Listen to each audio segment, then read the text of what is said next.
फौज में पहली बार नौकरी मिलने में मुझे 12 बार असफल होना पड़ा था, 13वीं बार मिला था। बैंक में भी लगातार 7 बार असफल हुआ, यहाँ भी कुछ वैसा ही हाल रहा। तो मैं धैर्य और संयम से आगे बढ़ते रहता हूँ और मुझे इसका डर नहीं लगता, क्योंकि मुझे पता है कि जो मेहनत करेगा वो सफल होगा ही होगा। सर, सिविल सेवा में जाने का मेरा सपना बचपन से ही था, लेकिन जैसा कि मैंने पहले ही बताया, मैं एक किसान परिवार से बिलोंग करता हूं, तो मेरी पहली प्रायोरिटी थी कि परिवार को फाइनेंशियली सिक्योर करना। इसके लिए फ़ौज में गया, फिर बैंक की नौकरी किया। फिर जब मैं थोड़ा सा सिक्योर कर लिया फाइनेंशियली फैमिली को और अपने आप को भी, तो फिर अपने मूल लक्ष्य सिविल सेवा की तरफ जाने का कदम बढ़ाया। और मैं भी मानता हूं कि प्रीवियस ईयर के क्वेश्चन बहुत सारे रिपीट होते हैं, एक पैटर्न का भी पता चलता है उससे। घटना चक्र का अवलोकन जो है भूगोल और साइंस के लिए दोनों को पढ़ा है और काफ़ी लाभकारी पाया है। तो मुझे लगता है कि अगर कोई सोचता है कि हम 15 दिन में करंट अफेयर तैयार कर लेंगे, तो ऐसा तो होने वाला नहीं है, क्योंकि कंपटीशन बहुत टफ है। आपको 3-4 महीने पहले, 6 महीने पहले से ही थोड़ा थोड़ा करना चाहिए, क्योंकि करंट अफेयर में बहुत सारे फैक्ट होते हैं, तो आप 15 दिन में कैसे रट लेंगे उसको। मुझे लगता है कि जो आंसर राइटिंग का प्रैक्टिस है हिंदी वाले ये ज़्यादा नहीं करते हैं। मुझे लगता है कि उनको दैनिक रूप से करना चाहिए। नमस्कार साथियों, मैं हूं मधुसूदन। उत्तर प्रदेश पीसीएस का रिजल्ट आ चुका है। तमाम टॉपर्स के जो इंटरव्यू है वो हम आपके साथ शेयर करते रहते हैं। आज ऐसी ही एक शख्सियत हमारे साथ बातचीत करने के लिए मौजूद हैं, जिनका उत्तर प्रदेश पीसीएस में डीएसपी पद पर चयन हुआ है।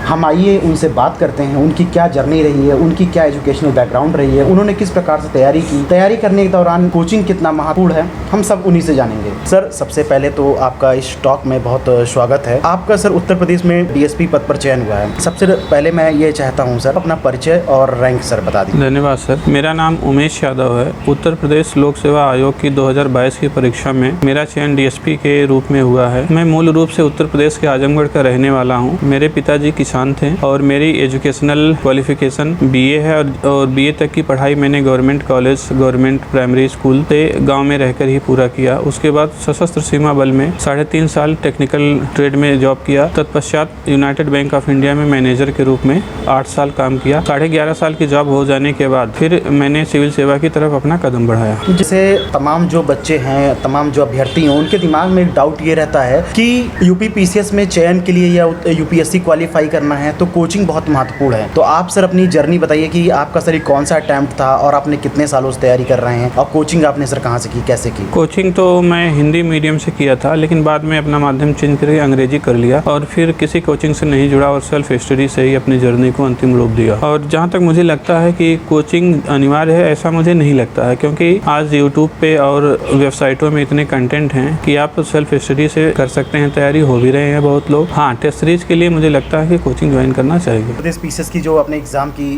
तरफ रुख किया, आपने बैंक की नौकरी को रिजाइन दिया, तो ऐसा क्या मोटिवेशनल फैक्टर था या ऐसा क्या कारण था, प्रमुख कारण था, जो आपने बैंक की नौकरी छोड़कर उत्तर प्रदेश पीसीएस की ओर रुख किया कि मुझे पीसीएस की परीक्षा देनी चाहिए? सर, सिविल सेवा में जाने का मेरा सपना बचपन से ही था, लेकिन जैसा कि मैंने पहले ही बताया, मैं एक किसान परिवार से बिलोंग करता हूं, तो मेरी पहली प्रायोरिटी थी कि परिवार को फाइनेंशियली सिक्योर करना। इसके लिए फ़ौज में गया, फिर बैंक की नौकरी किया। फिर जब मैं थोड़ा सा सिक्योर कर लिया फाइनेंशियली फैमिली को और अपने आप को भी, तो फिर अपने मूल लक्ष्य सिविल सेवा की तरफ जाने का कदम बढ़ाया। तो सर, जैसे आपने बैंक में लगभग जितने 4 साल जॉब की, 8 साल अगर आपने जॉब की, तो उसके पहले या आपने जब नौकरी छोड़ते वक्त आपको ये डर नहीं लगा कि आगे पीसीएस में चयन मेरा हो या ना हो, और आपकी शादी आप भी हो चुकी थी, तो बच्चे एक जिम्मेदारी का बोझ था आपके कंधों पर? सर, जिम्मेदारी का बोझ तो मेरे ऊपर था। केवल मेरी वाइफ ही नहीं थी, मेरे माता पिता, मेरे भैया भाभी, भतीजे, वाइफ, और घर में कमाने वाला एक मैं ही था। फिर भी 32.5 साल की उम्र में मैंने बैंक मैनेजर की नौकरी से रिजाइन करने का रिस्क लिया। तो लोग मुझसे पूछते हैं कि क्या तुम्हें डर नहीं लगा, जैसा कि सर आपने भी पूछा। मैं उनको 2 चीज़ें बोलता हूँ। पहला, मैं रात दिन मेहनत कर सकता हूँ। दूसरा, प्रकृति के नियम कभी फेल नहीं होते हैं। जो आत्मविश्वास, धैर्य रख के लगातार मेहनत करेगा, उसका सफल होना निश्चित ही है। इस मूल मंत्र को केवल मैंने किताबों में ही नहीं पढ़ा है, बल्कि अपने जीवन में अपनाया है और उसे लागू भी किया है। और इसका एक उदाहरण मैं देता हूँ। फौज में पहली बार नौकरी मिलने में मुझे 12 बार असफल होना पड़ा था, 13वीं बार मिला था। बैंक में भी लगातार 7 बार असफल हुआ, यहाँ भी कुछ वैसा ही हाल रहा। तो मैं धैर्य और संयम से आगे बढ़ते रहता हूँ और मुझे इसका डर नहीं लगता, क्योंकि मुझे पता है कि जो मेहनत करेगा वो सफल होगा ही होगा। बिल्कुल सर, जैसे आपकी जो जर्नी है, पहले फौज, फिर बैंकिंग की जॉब, फिर उत्तर प्रदेश पीसीएस, तो आपका जो पूरा सफर है वो काफी रोमांचक और काफी इंटरेस्टिंग है। तो जैसे एक सवाल भी होता है बच्चों का कि कितने घंटे अगर उत्तर प्रदेश पीसीएस में पीसीएस क्वालिफाई करना है या हमें यूपीएससी क्वालिफाई करना है या कोई भी कॉम्पिटिटिव एग्जाम क्वालिफाई करना है, तो कितने घंटे आप पढ़ते थे और कितने घंटे ज़रूरी है? एक्चुअली ये मैं इस बारे में एक चीज़ कहना चाहूँगा, क्वांटिटी से ज़्यादा ज़रूरी है क्वालिटी। मैं भी इस चीज़ का शुरू में शिकार था कि क्वांटिटी को ही महत्व देता था, लेकिन उससे कुछ बहुत फ़ायदा होता नहीं। आप अच्छे से क्वालिटेटिव रूप से पढ़ाई करें। जैसे क्वांटिटी होता पढ़ते जाइए तो उससे तो रिटेन होने वाला नहीं है ज़्यादा चीज़ें ना। लेकिन मतलब कम घंटे पढ़िए, लेकिन जो पढ़िए उसको सही से पढ़िए और पढ़ने के दौरान अपने मन को इधर उधर ना भटकाइए, इधर उधर सोचिए ना, और उससे आप पढ़िए 8-10 घंटे पढ़िए। अगर केवल यही तैयारी कर रहे हैं तो 10 घंटे तो निकाल सकते हैं, क्या दिक्कत है उसमें। मैं वहाँ अपने जॉब को एंजॉय भी कर रहा था, ईजी फील भी कर रहा था, लेकिन मेरा सपना था बचपन से सिविल सेवा में जाने का, इसलिए मैं वहाँ से क्विट करके यहाँ आया। वो जॉब में मुझे कोई दिक्कत नहीं थी, वो भी अच्छा था। तमाम जो यूपी पीसीएस का इस बार पैटर्न चेंज हो चुका है। हिंदी माध्यम का जो बच्चे हैं वो कहीं ना कहीं अंग्रेजी माध्यम के बच्चों से अपने आप को कमतर महसूस करते हैं। मतलब अगर साधारण भाषा में कहें तो अंग्रेजी माध्यम के बच्चों का बोलाबाला है। मुझे लगता है कि सिलेक्शन तो होते हैं, हिंदी से भी होते हैं, यूपीएससी में थोड़ा कम है लेकिन पीसीएस में तो हो रहे हैं। मुझे लगता है कि जो आंसर राइटिंग का प्रैक्टिस है हिंदी वाले ये ज़्यादा नहीं करते हैं। मुझे लगता है कि उनको दैनिक रूप से करना चाहिए, इससे रैंक में सुधार होगा। अखबार पढ़ें, वहाँ से जो डेटा फैक्ट कलेक्ट करें और उसको अपने आंसर राइटिंग में यूज़ करें, और निरंतर आंसर राइटिंग प्रैक्टिस करने से मैच्योरिटी आएगी और समकक्षता निश्चित आएगी, मुझे लगता है। अगर कोचिंग के दौरान या हम स्टडी के दौरान हमें जर्नल स्टडीज़ है, जीएस पेपर फर्स्ट है, सीसैट है, तो जो हिंदी माध्यम बच्चा हो कहीं ना कहीं सीसैट में अपने आप को उतना कंफर्ट नहीं फील कर पाता या उसकी उतनी उसमें पकड़ नहीं होती है। तो सीसैट और करंट अफेयर्स के लिए बच्चे कैसे उसको तैयारी करें? सीसैट में 22 प्रश्न हिंदी के होते हैं, 9 इंग्लिश के होते हैं। तो 22 हिंदी में तो आसानी से तैयार किए जा सकते हैं। मैथ बेसिक न्यूमेरिकल एबिलिटी के कुछ क्वेश्चन होते हैं मैथ में, उनको थोड़ा प्रैक्टिस करें तो कर सकते हैं। और एक कम्युनिकेशन स्किल के भी होता है, उसको भी थोड़ा सा पढ़ाई करें। हालांकि मैं इस बारे में ज़्यादा डिटेल में नहीं बता पाऊंगा क्योंकि मैंने बैंकिंग की तैयारी किया है, तो मेरा सीसैट तो पहले से ही तैयार है, मुझे उसके लिए कुछ नहीं करना पड़ता है। थोड़ा सा प्रैक्टिस करें और कुछ जो उसमें ईजी पॉइंट हैं, ईजी टॉपिक्स हैं सीसैट में, उसको अच्छे से तैयार कर लें तो 100 में 33 तो लाना ज़्यादा मुश्किल नहीं होगा, मुझे लगता है। बिल्कुल सर। ये आपका सर कौन सा अटैम्प्ट था और जर्नी कैसी रही आपकी पूरी? ऑप्शनल सब्जेक्ट का चयन करते वक्त बच्चों को किन बातों का ध्यान रखना चाहिए, और या आपका कौन सा ऑप्शनल सब्जेक्ट था? मेरा ऑप्शनल हिंदी साहित्य था। मुझे लगता है कि आप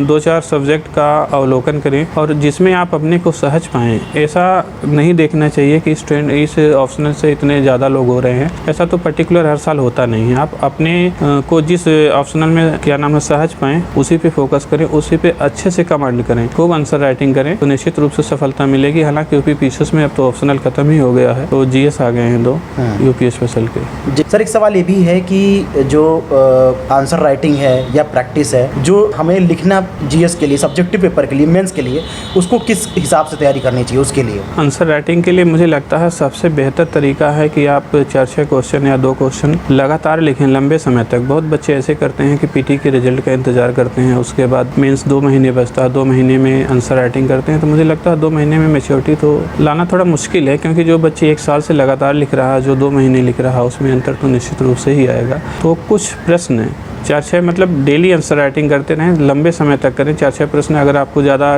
पीटी में टाइम देना तो कम ही लिखें, 2 लिखें, 3 लिखें, लेकिन लगातार लिखते रहें, इससे मैच्योरिटी निश्चित आएगी। और इवेल्युएट कराते रहें किसी कोचिंग में। बिल्कुल सर। प्री के लिए क्या आपका सुझाव रहेगा कि स्पेशल कैसे प्री के फोकस करके कम समय में अगर तैयारी करना है प्री की, तो प्री के लिए क्या आप टिप्स देना चाहेंगे?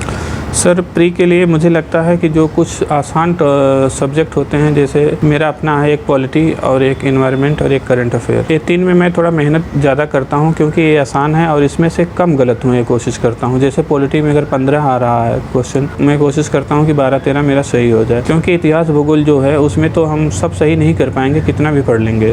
तो ये जो आसान वाले हैं पॉलिटी, एनवायरनमेंट और करंट अफेयर, इसमें कोशिश करना चाहिए कम से कम गलत हो, अधिक से अधिक इसमें हम कर सकें, और करते भी हैं लोग, आसान भी है करना। जैसे सर तमाम टॉपर से या तमाम बच्चों के सुझाव ये होते हैं जो क्वालिफाई करते हैं कि घटना चक्र का प्री में काफ़ी इंपॉर्टेंट रोल होता है, क्योंकि सब प्रीवियस ईयर का पेपर का अगर रिपीट होता तो वो आपको क्या लगता है कि सर प्रीवियस ईयर पेपर का क्या कितना योगदान या महत्वपूर्ण है वो? हाँ, ये बात तो सत्य है और मैं भी मानता हूँ कि प्रीवियस ईयर के क्वेश्चन बहुत सारे रिपीट होते हैं, एक पैटर्न का भी पता चलता है उससे। घटना चक्र का अवलोकन जो है भूगोल और साइंस के लिए दोनों को पढ़ा है और काफ़ी लाभकारी पाया है। जी सर, करंट के लिए अगर स्पेशल आपने कहाँ से पढ़ाई की? करंट अफेयर्स में द हिंदू से जो इम्पोर्टेंट न्यूज़ है उनको नोट करते रहता हूँ। फिर एग्जाम से 3 महीने पहले करीब घटनासार और घटना चक्र इन दोनों को अच्छे से रिवाइज करता हूँ, उसी से काम हो जाता है मेरा। जैसे सर देखा जाता है कि एग्ज़ाम के समय बच्चे अंत में करंट अफेयर को पढ़ना शुरू करते हैं और सारे सब्जेक्टों को पहले से पढ़ लेते हैं, लेकिन करंट अफेयर को अंत में समय देते हैं। तो क्या ये करना सही है? मुझे लगता है कि अगर कोई सोचता है कि हम 15 दिन में करंट अफेयर तैयार कर लेंगे तो ऐसा तो होने वाला नहीं है, क्योंकि कंपटीशन बहुत टफ है। आपको 3-4 महीने पहले, 6 महीने पहले से थोड़ा थोड़ा करना चाहिए, क्योंकि करंट अफेयर में बहुत सारे फैक्ट होते हैं, तो आप 15 दिन में कैसे रट लेंगे उसको। तो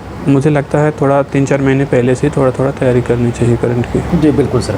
सर अंत में अगर मैं कहूँ कि अगर किसी बच्चे को कम समय में यूपीपीसीएस की परीक्षा को क्वालिफाई करना है और प्रथम प्रयास में ही क्वालिफाई करना है, तो आप उसे क्या सुझाव देना चाहेंगे? जो गलतियाँ आपने की, आप चाहते हैं जो आने वाले बच्चे वो ना करें। मैं सुझाव देना चाहूँगा, जो आपका आसान सब्जेक्ट है उसको आप अच्छे से रिवाइज करिए, ये कोशिश करिए उसमें कम से कम गलतियाँ हों, तो आप बेहतर स्थिति में पाएंगे अपने को।